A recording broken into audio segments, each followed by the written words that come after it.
Welcome back to another episode of the Ink and Impact podcast. Today, we are blessed to be joined with Christa Hutchins. She equips busy communicators and leaders with project management and problem solving skills so they can turn their big ideas into a successful ministry or business. She's passionate about teaching women to find practical application of the Bible in their personal, professional, and ministry lives, and has authored the Move Forward Line a Day journal. Christa lives in South Louisiana with her husband in their delightfully empty nest. So welcome to the podcast, Christa. Thank you so much for having me, Delene. I'm glad to be here. Yes. So um, one thing that I normally ask my guests, and I'm putting you on the spot here because I forgot to ask this before to prep you. If you don't have anything ready, that's okay. We can circle around to it later. But is there a book that you can think of in addition to the Bible that has impacted you in some way, whether recently or as a child, just some book that really made you stop and think and, really made a difference in your life? I think a couple that I can think of is Lisa Turkhurst, Made to Crave, was a Mm. huge impact on me, not just in the physical journey, but also spiritually. That was a huge impact on me. And then in my business and in my work, the book Atomic Habits by James Clear was a Oh, huge one in helping me even though I'm naturally kind of in the organizing type realm, the things he taught about habits and incorporating, and the main thing there of make the thing you want to do the easiest thing to do. That mm. is a huge part of where I lead people now. So those two books have been big impacts on me. Yes. And I have seen Atomic Habits all over social and I've yet to pick it up, but I think I need to look at that. It's very intimidating because it's a very thick book, Yes. and that's why I almost didn't read it. But once you get started, it's a pretty easy read. So yeah, it's not as Good to know. intimidating as it looks. And it sounds like it's helpful. So It that's is very helpful. great. Yeah. Great. So today we are talking about your journal journey. So tell us a little bit about your journal. What made you decide to write it? What's your goal with it? How do you hope that it impacts your readers? Well, I created it during the time of the pandemic. I found during that time, like a lot of people, that, while I never have been one to struggle with anxiety or any of that kind of thing, I definitely was having some thoughts swirling in my head constantly, and it was keeping me up at night. I wasn't sleeping well, and I knew that I needed to get some of those thoughts out of my head. I'm recognize the benefits of journaling, but I'm not naturally a journaler. The big empty pages just really overwhelm me and intimidate me. So I didn't want to like sit and really journal, but I knew I needed a way to process all these thoughts and get them out of my head. And I had heard Pastor Craig Rochelle talk many times on different podcasts and different places about how he uses a line a day 5 year journal where you write on the date every day, just a little sentence every day, and then you circle back around every year. Which I loved that concept because it was small and just a little bit of writing, but in my brain, I'm like, I won't be able to see any benefits from that for 2 or 3 or 4 years, and I'm not that patient. So, so I had this idea to do it on a monthly basis, where you write just a little bit every day in the month, on a numbered page, and then at the end of the month, you circle back around to the front of the book and write on the next month's date. So I started doing that during the pandemic time when I was home, and I was amazed at how much it helped me. I did it every night. I just wrote a few sentences, whatever was on my mind that night. I wrote it. I closed the book and I put it in my nightstand and just left it. And it was like I was writing those things, getting out of my head, closing them up, handing them to the Lord, and just leaving them there, and I was able to sleep better. I felt more calm, and I felt like I was able to see what happened with all of those thoughts. I love that. So at this point, you're just writing in like a notebook of your own, and this is just for your own edification and to move your own needle forward, right? Were you thinking of turning this into a journal at that point? I kind of had the inkling of the idea in the back of my head. Um, but I did start with just a blank notebook that I drew lines on for, to make a section for Okay. every month. I did it, I started in August and did it all the way through the end of the year in that little notebook. So I had 5 sections on every page, numbered 1 through 30, and so just kind of circled through that little notebook. And so I began to see after I did it month after month, when you come back around to the third of the month and you can see what you've written on the third of the month for 3 or 4 months in a row, you begin to see patterns. And I could see how God was handling all those things that I was writing down. I could see that, oh wow, that was 3 months ago, it feels like yesterday. Or I thought that was such a huge deal 2 months ago, and look how God has resolved that. So Mm. you really are able to see God's faithfulness and your progress in a short amount of time as you go to each page every day. And I just make it a habit when I write my little few sentences for that day. I always read all the previous months for that date, and it's just really cool to see how God's been moving over the months. That is a neat idea because um, I have never gotten into a journaling habit myself, even though I understand the benefits of it. I just have not gotten into that discipline. But when I have journaled sporadically, it's in this notebook or that notebook, and it's, just linear the whole way Hmm. through the notebook, or part of the way through the notebook for, in Right. my case. So I love that idea that that one date for Hmm. each month of the year is all there in one. So you can, yeah, I love that, seeing the patterns. That would be Yeah, very helpful. I was the same way.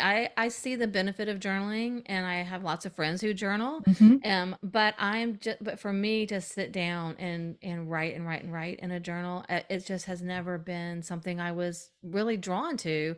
Hmm. I always really felt guilty because I thought that was the only way to Yeah. journal. Yeah. The only way to journal is if you sit down and spill your guts, in 500 or 800 or 1,000 words a day, writing in a journal. And what I've learned is that it can be just as beneficial to write 100 words or 50 words that really capture whatever's on your heart and mind that day. Yes, yes. And I am actually collaborating with a client on a book that he is writing about his life story. And he maintained, whenever we first discussed working together, he said he had maintained journals all these years. I'm thinking, wow, that's a lot of journals. Mm-hmm. And here it was a calendar. And every day of the calendar, he just wrote two or three little, you know, kind of acrostics to himself that he knew what he was talking about. And just, I thought that, well, that's brilliant too, because it doesn't have to be this long narrative. It can be, No. fleshed out into narrative later. But in the moment when you're pressed for time, just those little reminders can really make a big difference. So, Yeah, my mom actually, she actually now has a move forward journal that she's used and I love, and I can't wait to inherit it one day. yes, But before that, she had a copy of Jesus Calling that yes. she ran through every year, and every day she would write a little note on the page. So Mm, it served that same kind of purpose. So yes. yeah, you can capture those ideas, the memories, the moments, whatever's on your heart, whatever exciting happened that day, or you can capture all of those in just a few words, and then Yes. it builds up over the year into something that's really special. Yes, I agree. And there's something about, now, there's a lot to be said for digital Hmm. journals. Um, but for me, I think there's a lot more to be said for handwritten Yeah. notes, Yeah. as in the case for your mother, right? You're looking forward to inheriting her notes, her handwritten, and it's a Hmm. tangible book. Right. So yeah, I'm always going to be proponent for the paper books, right? And Yeah. journals. Yeah. So, Yeah. so It I is love. available. The Move Forward is available in a PDF version. I have a few people who use it, but most people really enjoy the written as well. Yes, yes. So, how did you come up with the title of it? I like that title. It's sort of part of the branding of my business. So I have the Move Forward Mastermind, and Okay. I teach the Move Forward method of planning and scheduling and goal setting. So it just kind of fell along with the branding more than anything else. I'm kind of lazy like Yeah. that. Yeah. And I love that you included the line a day as part of the Hmm. title too, to help explain it. And I, for one, had never been familiar with the line a day method. So I think that's really unique and interesting. So you completed, you said 5 months of Hmm. journaling that first go around. So is that then, start of the new year when you were thinking, okay, I'm going to turn this into a journal for others? I kind of started earlier than that because I Okay. knew I needed to get it out by the first of the year for Okay. others to be able to purchase it. I realized the benefit really within a month or so, and I created a 4 month sampler that I could send out to people to try it and get feedback from them. And then about halfway through that, so maybe in probably in late October, early November, I started really figuring out what it would look like, and I actually started the Kickstarter campaign based off of the 4 month sampler. So the Kickstarter actually started in the end of near the end of September, so that I could fund the printing of the full year journal. So yeah, so it was just a short time after I started that I realized that, hey, this is really a thing that I would love to offer to people, and began to formulate what a real one would look like. Yes. And I love that you're sharing the process because Mhm. that was hoping what I was hoping we would really dive into today, because a lot of people who are writing books or journals or whatever it is that they're creating, there's a lot of gaps. A lot of times it's you write and then you publish and then, well, how do you do that? So Right. I would love to just discuss a little bit more about this process. So you came up with, and this is super smart, and other Mhm. people share to do this as well, but I just want to reiterate this to our listeners, that you created this, 4 month kind of like a beta of sorts Mhm. to see how people would respond to it, right? And Yep. I'm assuming that you sent this out to your email list. I sent a digital version out to a lot of people, and then I gave my email list the opportunity to order the beta journal. Okay. So yeah, they ordered lots of them and tried them out and gave me feedback, and really there were not many changes from the 4 month version to the final version. A little Mhm. bit on just um maybe the coloring and that kind of thing, but Mhm. really for the most part the final version was very similar to the of the standard version was very similar to the beta test. So whenever you said you sent it out to the people, did you actually have it like designed and everything when you sent it out? I did all of that design myself, Okay. and I had it printed from, an online printer. So it was the Okay. actual physical version that people could order and Okay. get the beta version. Great. Yeah. Great. And so how long was that turnaround to design it and get it back to people? It was pretty quick because it was very simple. Mm. It's not a whole lot. It's when you see the insides of it, it's very simple. It's not, of course, it's not a lot of writing. It's a lot of open space for people to write.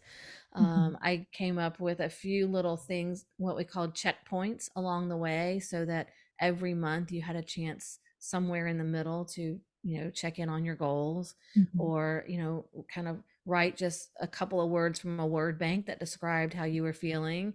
So a couple of fun little checkpoints along the way within the journal, but it was pretty quick to turn around and get it printed and get it available for people to order the beta version. So now do you consider yourself a designer? Is that something you enjoy doing? Like, do you have like design software like Adobe or something? No, I use Microsoft Publisher, and I Uh-huh. do design all of my own worksheets. I have, and within my coaching and other content and courses, I have a ton of worksheets.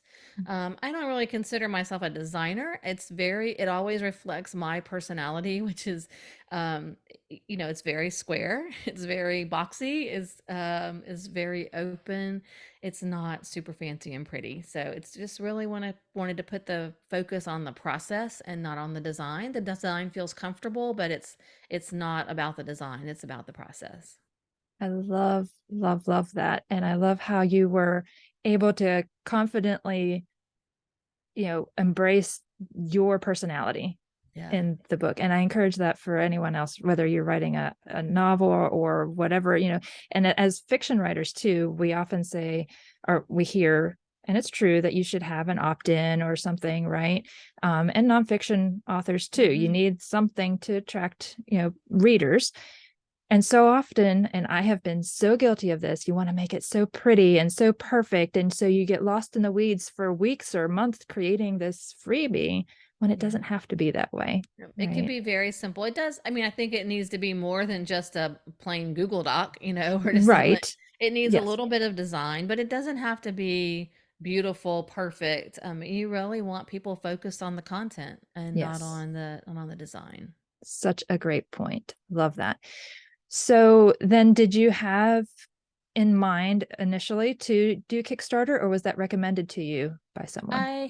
It was recommended to me, and by a coach, and I had also had a friend um, who did a Kickstarter for an event that she was having, and so she had had a very successful Kickstarter. So I was able to reach out to her and get a few tips on getting using the Kickstarter and how that had worked. So I just went for it. It was just a different process, a way I could not. Being a physical product, I didn't want to go through Amazon KDP or something like that because it was really important to me that it opened and laid flat. Mm, And so I wanted to print it booklet style. And which meant I was gonna have to go to a local printer to have it yes. printed. And Yes. so I didn't have any idea what the demand was going to be. I didn't know how many to order, and I didn't have the cash to lay out to pay for the printing.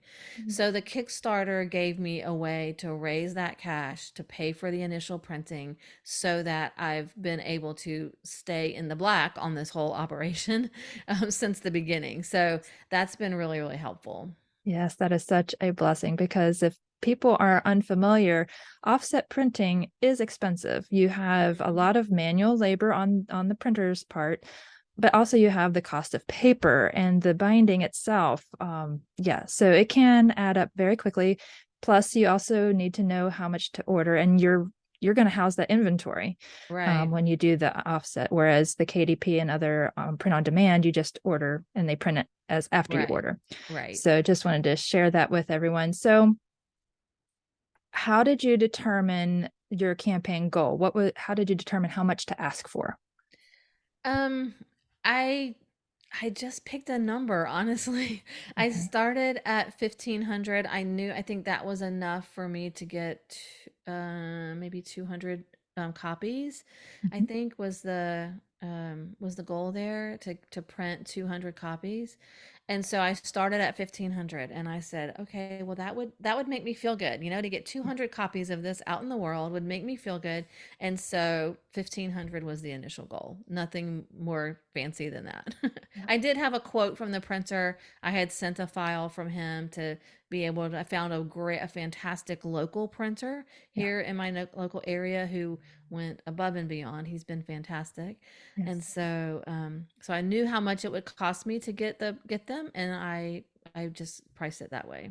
Yes. Great. Yeah. I was hoping you had done a little research, and knowing you, I knew you had, but to Yeah, share that, yes, reach out to the printer. Local printers are a great choice. They really want to serve their community well. They rely on that word of mouth, so they want to do a good job for you. And in my experience, they're very willing to work with what you want and they make custom decisions. Yeah, he really was. I mean, he gave me pricing for all kinds of things. If I wanted Mhm. a flap in the back, like a pocket in the back. Yes. The biggest advantage of using him was he took my file. This is, I know, a little bit hard to explain, but it's booklet style, right? So it just Yes. says page folded over. Yes. Especially with this many pages, the middle pages start to poke out. When you fold it in half, the middle pages start to poke out. And Yes. so they have to adjust the PDF or whatever you're printing on there, to make it so that when you fold it, all of the edges line up Line up. correctly. Yes. Otherwise, you would be chopping off the edge of your page from the middle ones when it's trimmed. I hope that Yes. makes sense. And Yes. they were able to take my file, which I did in Microsoft Publisher. They took my file and then converted it so that they could adjust for that creep so that all the Mm, pages line up exactly right. So that's that was great. I mean, those kind of little technical details are what you're going to get from a Yes. local printer rather than just sending it off to a print shop somewhere, an Yes. online printer. So that Yes. was really, really helpful. And I've loved working with them every year since. And I will clarify too that if you're working on a book or journal in your case, working with a local printer who prints books, like Hmm. they are specialized in that, not just your local copy shop. Now, copy shops can do an okay job, but if you're wanting this level and the quality that we're talking about here, a local publisher that is familiar and has experience with books is Hmm. your best Yeah. goal Yeah. choice there. So that is a great start. So if you we were talking a little bit beforehand. So tell us what happened within that first week of the Kickstarter launching. So it went off like crazy. We met the $1,500 goal within the first 10 days or so, That's great. which was amazing. And so, Yes. the great thing about Kickstarter is that a lot of it is people that want to help you, right? Because they know you, they want to help you. And when you set up things in Kickstarter, you give people certain bonuses based on different packages that they get. So some of them got different type. If they ordered one, if they ordered five, if they ordered 10, they got different bonuses and a little bit break on the Kickstarter price. And so, again, just in case anyone's not familiar with the way that Kickstarter works, you put it out there and you set a goal. And so, if you don't meet that goal, then the whole thing goes away. You don't get any money, people don't get any orders. And Right. so, it all just goes away. If you make the goal, then you have the opportunity to increase the goal if you want. And then at the end, you have to honor all of the orders that were placed through Kickstarter. So we had lots of people who ordered, two or five, or I was surprised how many people ordered 10 to give them as Yes. gifts to their friends, their ministry teams, their, whatever. So that was really cool to have some big orders through that. So after the first 10 days, we busted through the 1,500. We raised the goal to 2,500, and I said if we make it to 2,500, I will add an extra color to the options, because we had a floral, which we called it the floral version, which is kind of has a little bit more design, and then we had a minimal version that was just very plain. And so I added a second color to the minimal version when we hit 2,500, which we did right at the end. We hit 2,500 in, I think it was about a 3-week launch period through That's great. Kickstarter. Yeah. Now, do you get to select how long you want your launch to run? Yes, you can Okay. select how long you want it to run. Yeah. And so, how many people did you have on your list to let know about this? I'm assuming you obviously were sharing with family and friends too, but if you had your email list, like how large was that at this point? Yeah.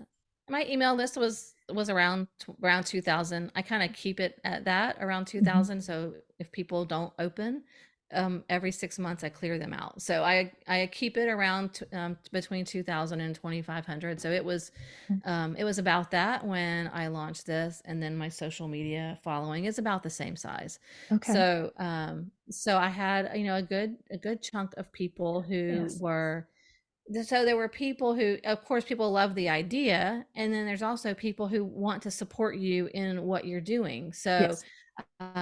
you're able to capitalize on both of those type of people.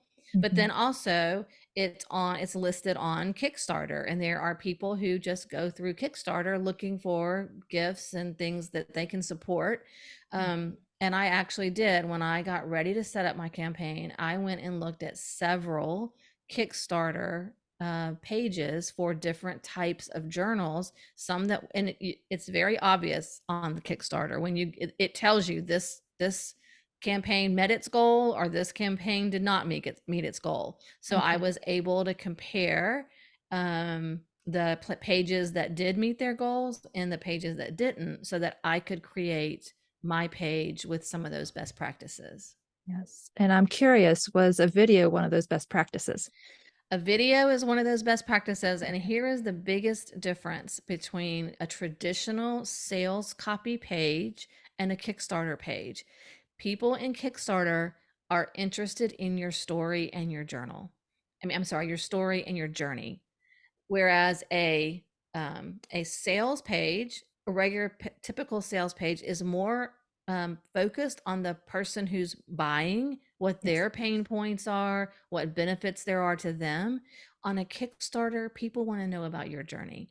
They want to know where you've come from, what is what's causing you to bring this product out into the world. So it is a bit more focused on you and on the Okay. product than it is on the audience on a traditional sales page. So that was one of the Mhm. things that I noticed, that all of the successful ones had a video of the creator saying how they created it, why they created it, what it would mean to them to have their campaign funded, and how they were going to use the money. So people in on Kickstarter are very invested in your journey, Yeah. and that's a little different than a typical sales page. Yes, that's a great distinction. Yeah. Mhm.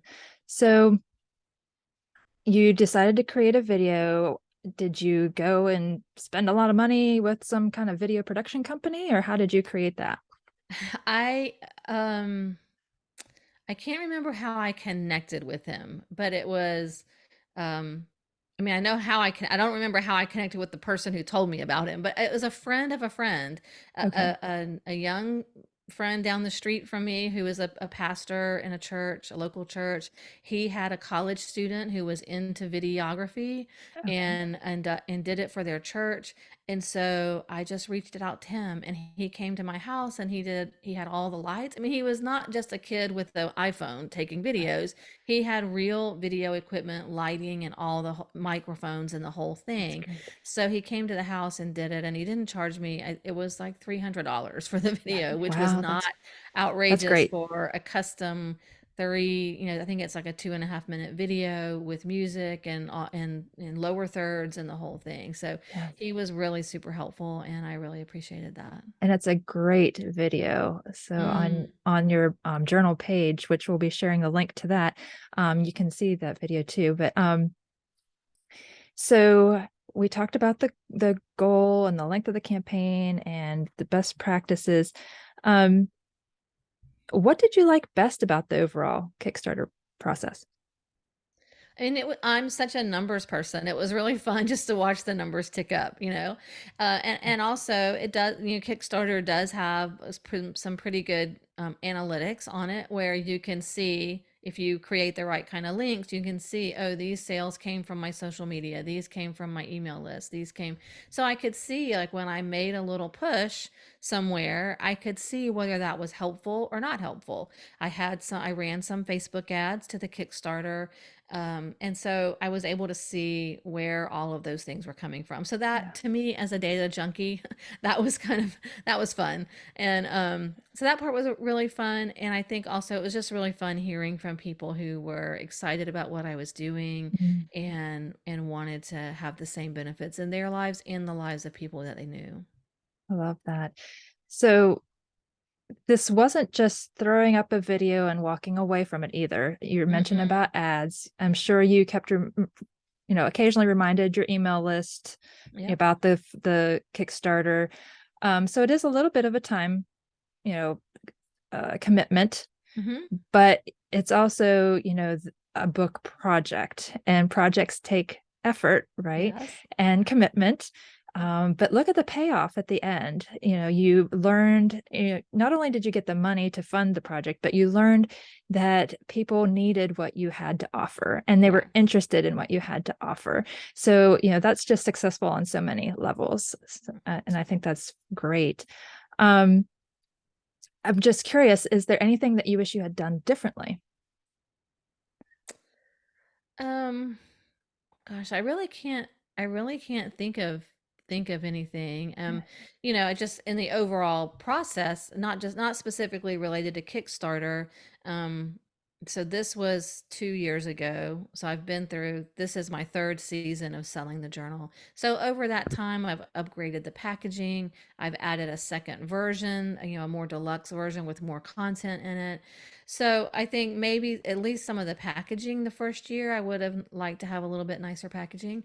But other than that, especially for something that's being used as a gift a lot of times, I wish I had had a little bit nicer packaging, but other than that, I think that's the only thing that I would have Yeah. changed. Yeah, and that's a small thing too. That's things that come with time too, and as Yep. you get feedback and that kind Yeah. of thing. So, Yeah. oh, that's fantastic. So I know that after hearing all about this journal, people are going to be interested in looking at it and seeing about it for themselves. And so if you want to go look at that, you can go to doanewthing.com/journal, and you'll see beautiful inside photos and exterior covers of what this journal looks like. I'm skimming through it right now as we speak.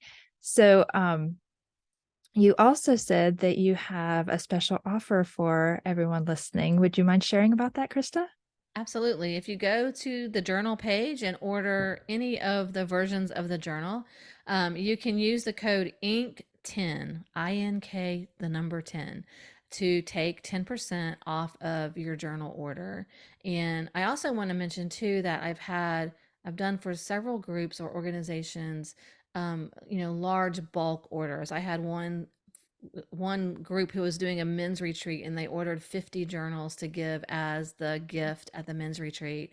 I've had other groups do them for like women's ministry, Christmas teas, and things like that. So if anyone's interested in like a bulk order like that, they can reach out to me. And I'm actually this year, I'm really excited. I'm doing a custom order for a school who's giving them to a Christian school who's going to give them to all of their students, their high What a school great students, idea. and we're doing a custom version with their school colors and quotes in it about their school, things like that. So I'm very excited Yes. about that opportunity this year. So those are all other ways that we can collaborate. If anyone's interested, they can just reach out to me for those things. That's fantastic. And it's probably getting some other authors' wheels spinning. How can I Yeah. customize what I'm offering? So I love Right. that you shared that. That's great. Yeah. So, in addition to the journal, how can people learn more about you and your services? Where can they find you? They can find me at the website, doanewthing.com. I have a resources and a work with me page there. People can learn about me there. And on social media, on Instagram and Facebook at Do a New Thing. So I would love to get to know your audience. I love working with authors and helping them get a project plan for their book, for their launch, and just kind of sort through all those swirling ideas and get some Yes. structure around them. Yes, we definitely do have swirling ideas all the time, Krista. Oh, this has been fabulous. And like I said, I will be placing direct links to all of this, everything that we mentioned here in the show notes at inkandimpact.com. And Krista, thank you so much for joining us. It's been a pleasure. Thank you so much for having me. I've loved revisiting the journal journey. It's been fun.